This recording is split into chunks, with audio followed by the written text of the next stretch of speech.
Hi and welcome to lesson 5 in the series of Photoshop Elements tutorials. We're going to try and tidy up a ripped old photograph. So I'm just going to right click, open with Adobe Elements 5. Okay, this is the one that we need to use. So I'm just scrolling in as usual. The first thing I'm going to fix up is this tear down the bottom here, and to do that I'm going to use my clone stamp tool, and I'm going to stamp over and select colours that are in the background here and paste over the top of this. So again, to select my colours, if I wanted to change the pixel size, I'll take that down to about 15. Yeah, I might take it back up to 20, I think. Okay, again, to select the colour, Alt click and just replace over, taking into consideration where that little cross is on the image.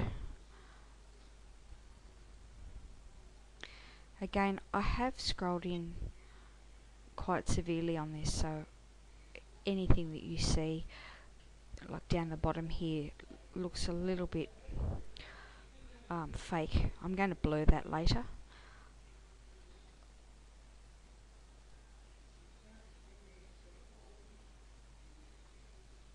Okay, so I'm just grabbing my blur tool and just softening that. If I wanted to, I could smudge that for a more dramatic effect, but I won't worry about it. So throughout the picture, we're just going to go with that clone stamp tool and get rid of any scratches or dust or whatever that you can see. I'm not going to worry too much about the background because there is another tool that we can use to get rid of those scratches in the background that just soften the effect again. But I will go through the kids' clothing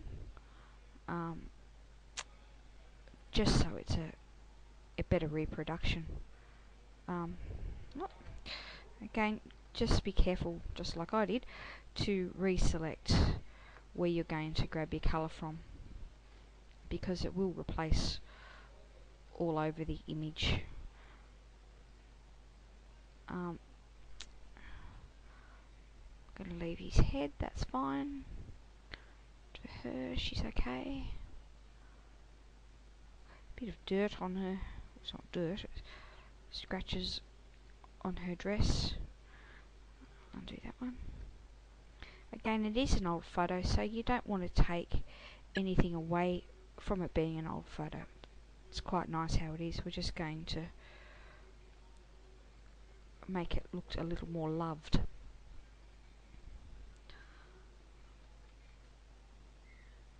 She has got some delicate flowers there, so I'm not going to play too much around there. And she's also got a spot there, so I take a colour from her head and just go over there, just soften that out. Okay, now the trick is to do the surrounds. So again, Alt click. You don't have to do the edges, and there are several ways that you can do the edges. I'm keeping the selection right at the side of my tool, so it's actually pasting exactly what's next to that. As you can see, that's gone over to there, but that's okay. If you wanted to, you can select some frames to put around that, and that actually takes the hard work out of it. You can, as you can see here, just put the kids within that frame, and you won't have to do the edges. But I'm not going to do that. Alright, so you can go through the whole thing. Just be careful what tools you're selecting. And the easiest way to fix up the background, you don't want it absolutely perfect, we'll take out the scratches. But if we go up to,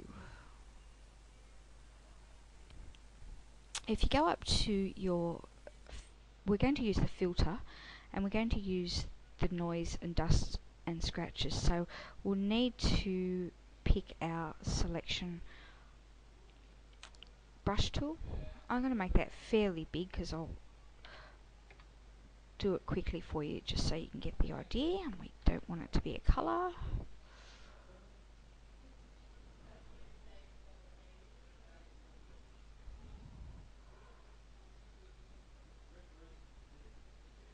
Okay, let's try this one. Selection brush tool looks better. 60, and I'm just going to select all this. Again, because time is our problem here, I'm just going to select like we did when we were doing the flower lesson, and we could go in more intricately if you like. So I'll select that bit there. I'm going to scroll down so you can see the difference to a filtered and a non-filtered. So to apply the filter, we go filter, noise, dust and scratches, and OK, and escape. And if I scroll up really closely, you can see that this is quite pixelated and this is quite a nice background. So I'll just close that down to a smaller size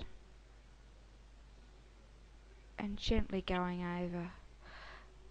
Careful not to go onto their clothes. Their clothes are obviously old and you don't want to lose that effect of an old photograph. You want it looking as natural as possible. So you select another bit, filter, noise, dust and scratches, OK, and escape, gets rid of your marching ants, and now we're down to this portion.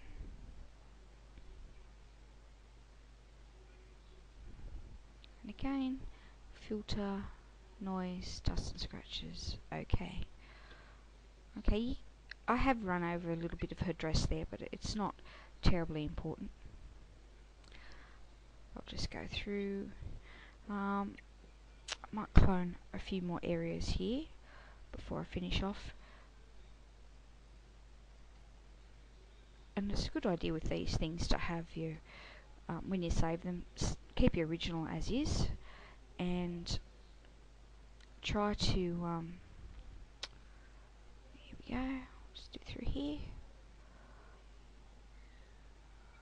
Have a before and after is a really good feature. I suppose so you can show off and show what you can do. People pay a lot of money for people to do this, so it's actually a good skill if you can, if it doesn't annoy you too much. And as you can see, it's not a difficult thing to do. There are quicker ways, but it's all good practice.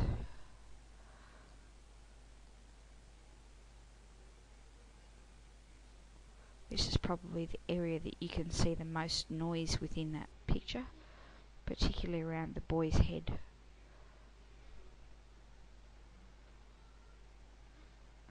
Again, if I was doing this professionally, I'd be quite careful about the selections that I make.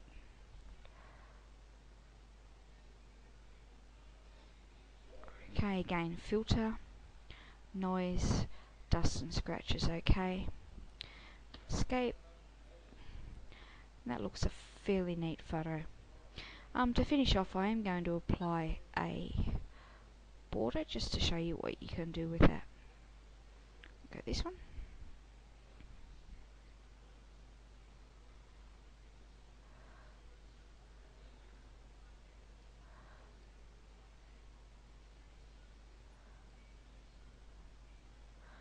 Click a tick.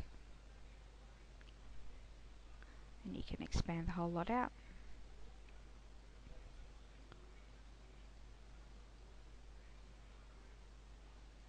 And if we did a print,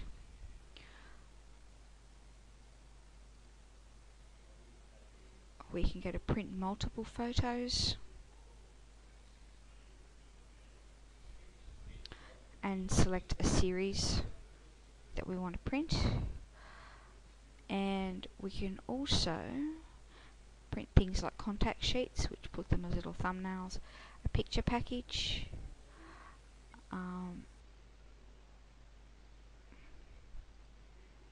labels,